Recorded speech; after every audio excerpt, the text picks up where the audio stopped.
శివరాత్రి రోజు ప్రతి ఇంట్లో ఈ చిలకడ దుంప అయితే కనిపిస్తుందండి.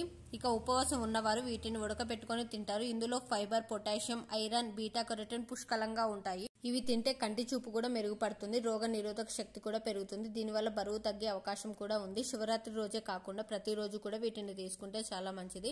ఇంకా అంతేకాకుండా శివరాత్రి అయితే మనం హిందువులందరూ జరుపుకునే అయితే పెద్ద పండగ కదండి. శివాలయానికి అయితే వెళ్ళాలి. శివరాత్రి రోజు ఓం నమ శివాయ అనే మంత్రాన్ని జపిస్తూ శివలింగానికి అయితే ఖచ్చితంగా జలాభిషేకం అయితే చేయాలి. జలాభిషేకమే కాకుండా వీలైతే పంచామృతాలతో కూడా అభిషేకం చేయాలండి. ఈ విధంగా శివరాత్రి రోజు అయితే శివనామస్మరణ చేస్తూ శివాభిషేకం, శివనామస్మరణ, శివ సంకీర్తనలు అయితే చేసుకుంటూ అయితే మనం శివరాత్రి రోజు ఉపవాసం జాగరణ అయితే చేయాలి. ఇంకా ఈ విధంగా అయితే మనం శివరాత్రి రోజు ఉపవాసం జాగరణ అయితే చేయాలండి.